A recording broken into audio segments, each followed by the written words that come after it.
नमस्कार, पर्दाफाश देख रहे हैं आप। मैं हूं आपके साथ सोनाली। आज बात करेंगे अतीक अहमद की, क्योंकि अतीक अहमद की माफियागिरी अब सारी धरी की धरी रह जाएगी। अब इस बाहुबली का सारा बल निकलने वाला है, क्योंकि अब जाकर मछली जाल में फंस गई है। अतीक अहमद गुजरात से यूपी लाया जा चुका है। जी हाँ, वही यूपी जहां सीएम योगी अतीक की सारी कुंडली खोलकर बैठे हुए हैं। कहीं एक तरफ अतीक को गाड़ी पलटने का डर सताया, तो कहीं अतीक की बहन को भाई के इनकाउंटर का डर। परिवार वाले तो इतने सहमे हुए थे कि अतीक की बहन ही रो पड़ी। अब कैसे बदलेगी अतीक की किस्मत? क्या गाड़ी पलटेगी या होगा इनकाउंटर, या जेल में ही होगा अतीक का काम तमाम? आज इसी से पर्दा उठाएंगे, तो चलिए शुरू करते हैं। उत्तर प्रदेश का कुख्यात माफिया अतीक अहमद और उसके भाई को यूपी पुलिस प्रयागराज लेकर आ गई है। रविवार 26 मार्च को यूपी पुलिस 6 गाड़ियों के काफिले के साथ अतीक को लेने के लिए गुजरात के साबरमती जेल पहुंची थी। अतीक अहमद को प्रयागराज जेल जाने के लिए 45 पुलिसकर्मी इस काफिले में थे।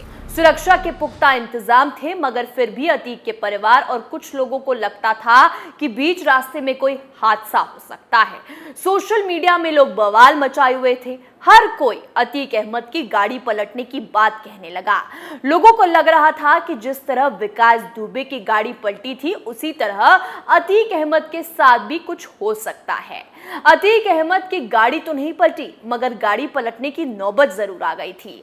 अतीक अहमद को लेकर यूपी पुलिस का काफिला राजस्थान होते हुए जैसे ही मध्य प्रदेश के शिवपुरी पहुंचा, तभी एक हादसा हो गया। काफिले में चल रही गाड़ी के सामने गाय आ गई। पुलिस वैन से टक्कर होने पर गाय की मौत हो गई। घटना का वीडियो भी सामने आया है, जिसमें गाय दूर तक घसीटती हुई दिखाई दे रही है। इस हादसे के बाद काफिले को थोड़ी देर के लिए रोका गया और कुछ समय बाद काफिला प्रयागराज के लिए रवाना हुआ। वही अतीक की गाड़ी नहीं पलटी, क्योंकि सीएम योगी ने तो ये ट्रेलर दिखाया था कि आप यूपी आ रहे हैं तो आपका स्वागत है। ये तो बस एक ट्रेलर है। जैसे ही गाड़ी पलटने से बची, अतीक की सांस से ऊपर नीचे होने लगी। वहीं अतीक की बहन को डर सताने लगा कि कहीं भाई का इनकाउंटर ना हो जाए। इस बीच अतीक के काफिले के साथ चल रही उसकी बहन ने बड़ा बयान दिया। अतीक की बहन ने कहा कि जो फैसला आएगा वो हमें स्वीकार है। हमें सुरक्षा व्यवस्था का डर है। हम पीछा नहीं कर रहे हैं, हम साथ आ रहे हैं। परिवार में कोई नहीं है, सभी जेल में है। काफिले के साथ अतीक की बहन और वकील चलने लगे। वकील के मुताबिक अभी तो सुरक्षित ले जाया जा रहा है। बता दें कि जेल से निकलने वक्त अतीक ने कहा था कि उसकी जान को खतरा है। जी हाँ, उसने कहा था कि मुझे कोर्ट के कंधे पर रख कर मारना चाह रहे हैं। रास्ते में अतीक से मीडिया ने पूछा कि क्या आपको डर लग रहा है, तो उसने कहा कि किस बात का डर। बताया जा रहा है कि अतीक अहमद साबरमती से रवाना होते समय वैन में मौजूद सिपाही पर भड़क गया था। बताया जा रहा है कि अतीक से अपना डर तो जाहिर किया ही, साथ ही उसने ये भी कहा कि उसे मालूम है कि प्लान क्या है। अतीक कह रहा था कि हमको इनका प्रोग्राम मालूम है, हत्या करना चाहते हैं, क्योंकि ये बात अतीक पहले से जानता था कि यूपी आने पर उसका क्या हाल होने वाला है। कुछ दिनों पहले अतीक ने सुप्रीम कोर्ट में याचिका दाखिल कर जान को खतरा बताते हुए कोर्ट से गुजारिश की थी कि उन्हें अहमदाबाद जेल से यूपी ना भेजा जाए। अतीक ने अपनी अर्जी में कहा था कि उन्हें यूपी में दर्ज मामले की सुनवाई के लिए गुजरात से बाहर न भेजा जाए। उनकी सुरक्षा और जान को खतरा है। याचिका में भी यही कहा गया कि यूपी सरकार के कुछ मंत्रियों के बयान से ऐसा लगता है कि उनका फर्जी इनकाउंटर किया जा सकता है। सीएम योगी आदित्यनाथ ने माफिया और आरोपियों को मिट्टी में मिला देने की बात कही है। डिप्टी सीएम ब्रजेश पाठक ने गाड़ी पलटने की आशंका जताई। अगर उन्हें यूपी भी लाया जाए तो सेंट्रल फोर्स की सुरक्षा में लाया जाए, नहीं तो उनके मामलों का ट्रायल वीडियो कॉन्फ्रेंस के जरिए ही हो। अगर पुलिस कस्टडी में रखकर ही पूछताछ करनी है तो गुजरात में ही कोर्ट परिसर के आसपास गुजरात पुलिस की निगरानी में ये सब किया जाए। एक और बात सामने आई थी। भले ही मीडिया ने जब पूछा कि आपको डर नहीं लगा, तो अतीक ने तेवर दिखाए, लेकिन सूत्रों ने बताया कि माफिया अतीक अहमद रात भर बेचैन रहा। शाम 5:44 अतीक को साबरमती जेल से निकाला गया। उसके बाद से लगातार गाड़ी चली। उदयपुर में गाड़ियों में तेल भरवाया उस समय अतीक बाहर निकला था। हालांकि यूपी में एंट्री के बाद झांसी में पहला स्टॉपेज लिया गया। वहां पर अतीक और साथ में चल रहे सुरक्षा कर्मियों ने कुछ आराम किया। इसके बाद वहां से काफिला निकला। जालौन सीमा के पास एक पेट्रोल पंप पर गाड़ियां रुकी, वहां पर पेट्रोल भरवाया गया।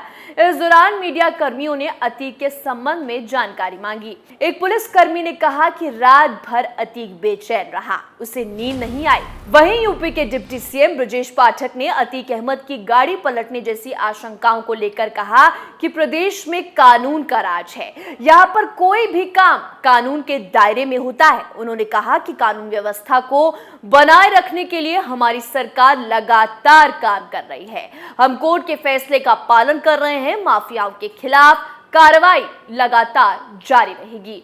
अतीक को लेकर उन्होंने कहा कि कोर्ट ने पेश करने का आदेश दिया है, इसी का अनुपालन कराया जा रहा है। उन्होंने दावा किया कि अभियोजन के मामले में प्रदेश सबसे आगे है।